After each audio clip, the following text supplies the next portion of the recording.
Kepuasan bagi kalian untuk menikmati jalannya pertandingan catur adalah kebahagiaan bagi saya, teman-teman. Adakah keseruan yang lebih dari pertandingan ini? Menurut saya, kalaupun ada, itu sulit ditemukan. Pertandingan Anatoly Karpov versus Mikhail Tal, kejuaraan catur dunia 1987. Banyak sekali langkah taktikal dan banyak pembelajaran untuk mengantisipasi langkah taktikal tersebut. Siapkan konsentrasi tinggi. Saya akan mengambil sejalannya pertandingan sesederhana mungkin untuk kalian dapatkan ilmunya. Sebelumnya, jangan lupa tombol subscribe dan nyalakan juga loncengnya. Selamat menyaksikan. Pada pertandingan kali ini, Mikhail Tal pemegang buah putih memulai langkah dengan pion ke E4. Anatoly Karpov pion ke C6. Terjadilah pembukaan Caro-Kann defense di papan. Selanjutnya putih pion ke C4, lalu hitam memainkan pion ke D5 mengajak pertukaran. Mikhail Tal menyambutnya.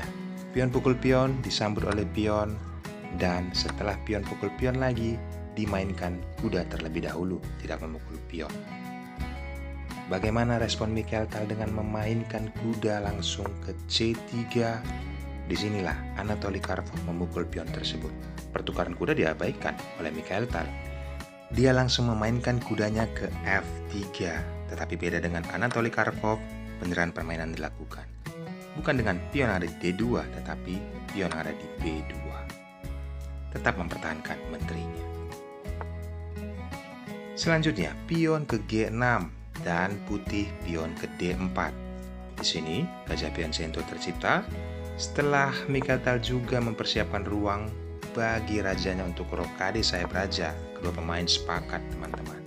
Tahap pertama sudah dilalui dengan mulus. Selanjutnya, kita masuk kepada middle game. Karpov memulai dengan kuda ke C6. Mikhail Tal langsung benteng ke E1, diikuti langkah yang sama melindungi jalur E. Hitam juga benteng ke E8. Ada gajah ke G5. Lihat, teman-teman, yang menjadi pembeda di middle game ini. Hitam mengeluarkan gajah. Ini terlihat biasa, mengaktifkan seluruh perwira untuk melaju ke depan. Beda dengan Mikhail Tal, langsung ke inti permasalahan, menciptakan sesuatu yang beda, pertukaran kualitas. Gajah ditukar dengan benteng. Anatoly Karpov memukulnya dengan pion. Apa konsekuensinya? Apakah Mikhail Tal hanya berpikir agar pion bertumpuk? Tetapi tidak itu. Jika tujuannya tetap ke pion yang ada di E6 menyerang, nanti bisa menteri, gajah, benteng menyerang hal tersebut. Kita saksikan, teman-teman. Bagaimana seorang Mikhail Tal menciptakan peluang agar terus menyerang pertahanan Raja Hitam. Anatoly Karpov juga mempunyai jawaban yang sangat cerdas. Maka dari itu, kita pelajari dari pertandingan ini. Gajah ditempatkan.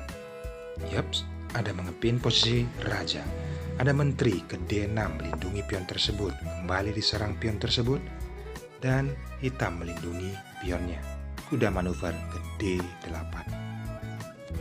Tetapi tujuannya tetap Mikhail Tal menumpuk di jalur E, menyerang pion yang ada di E6. Anatoly Karpov tidak pusing dengan hal itu. Bagaimana dia menciptakan peluang agar tetap menyerang pion yang ada di C3. Dan di sini, jika terjadi pertukaran pion, maka kualitas dimiliki oleh hitam. Kualitas perwira. Mikhail Tal pun mengetahui hal itu. Karena tujuannya pertukaran kualitas bukanlah untuk menyederhanakan permainan, tetapi melakukan serangan menggunakan langkah taktikal. Kali ini dia menurunkan kudanya ke D2. Raja menghindari pinaan dari gajah petak terang, dan putih mengambil tempo mengancam menteri, kuda ke E4. Menteri mundur, terjadi penyerangan kepada gajah 2 kali, mudahnya langsung ke B3, saling mengikat dengan pion. Dan lihat, teman-teman, pion yang ada di E6 tersebut sudah maju 1 langkah. Beginilah cara Grandmaster catur zaman dahulu melindungi pionnya. Mikhail Tal langsung mendobrak dari pertahanan sayap raja menggunakan pion. Anatoly Karpov pukul pion dengan pion. Mikhail Tal mengabaikan, tetap langkahkan pion ke H5. Lihat, kondisi seperti ini sudah berubah, sudah memasuki babak endgame. Pertahanan Raja Hitam mulai kocar-kacir. Di sini mungkin bisa menteri ke B6, mempertahankan pion di G6 ya. Tetapi jika kondisi seperti ini telah terjadi pion pukul pion, Mikhail Tal menyambutnya. Sebelum melangkahkan langkah aslinya ini, kita belajar rekomendasi dari komputer yang bagi saya juga Mikhail Tal ini sudah tahu. Ini rekomendasi dari komputer, kuda ke F6 dengan posisi seperti ini. Jika dipukul dengan pion ataupun dipukul dengan gajah kuda tersebut, maka Raja Hitam akan mati. Kalian bisa pause videonya. Jelas, menteri akan pukul benteng ada di E8. Yaps, dengan kondisi seperti ini, jika pun dilanjutkan, berusaha menyelamatkan benteng, bisa ditempatkan ke F8. Jika dilanjutkan, putih. Yaps. Apabila raja memukul kuda, jelas dia akan tewas, teman-teman. Menteri akan pukul pion yang ada di H5. Pembelajaran ini saya tunjukkan karena rekomendasi di komputer untuk bisa kita nikmatin ilmunya. Dan apabila hitam juga berpikir tidak memukul kuda tersebut, perhatikan kuda itu bisa ditempatkan nantinya ke F6 dan menteri putih bisa memukul pion yang ada di H5. Ancaman beberapa langkah ke depan bukan main-main untuk buah hitam. Tetapi kalau menurut saya, Mikhail Tal juga mengetahui langkah rekomendasi komputer ini. Cuman dia ya seorang pecatur dari Riga ya, pesulap, memiliki caranya sendiri untuk mematikan raja lawan. Langkah terbaik kita mungkin dengan posisi seperti ini menempatkan menteri dan terjadi pertukaran. Setelah kembali gajah dan kuda memakan benteng, ya teman-teman. Posisi putih sangat diunggulkan. Walaupun terlihat ada ancaman kepada kuda, mudahnya benteng memukul pion, gajah pukul kuda, tempo skak terlebih dahulu dan ditutup harus dengan gajah. Barulah benteng memukul gajah. Open skak, buah hitam, sangat mudah dikalahkan. Baiklah, coba kita kembali ke partai aslinya. Tidak memainkan kuda ke F6, tetapi Mikhail Tal langsung mengambil pion yang ada di H5. Dia memanfaatkan kelemahan dari buah hitam setelah memainkan pion memukul pion. Ada ancaman kepada benteng yang dipantau oleh menteri di H5. Maka dari itu, apa yang bisa diperbuat oleh Anatoly Karpov? Yaps, simpelnya menggeser benteng ke F8. Selanjutnya, manuver gajah petak terang yang sangat apik. Jika kuda ditempatkan ataupun manuver, maka menteri bisa memukul pion H7 ancaman skakmat. Bagaimana hitam merespon? Dan langkah baiknya Anatoly Karpov miliki. Yaps, ide yang cemerlang juga. Apabila kuda diangkat, dia berharap menteri bisa memukul benteng tempo skak kepada Raja Putih. Contohnya, jika kuda ditempatkan ke D6, tempo skak diambil memukul benteng dengan menteri raja naik, ada langkah terbaik untuk hitam, mengajak pertukaran. Jika putih berpikir bisa memukul gajah tersebut, ada langkah brilian juga yang dipertontonkan buah hitam. Tempo skak. Jika ditutup oleh pion G, benteng pukul pion. Tempo skak.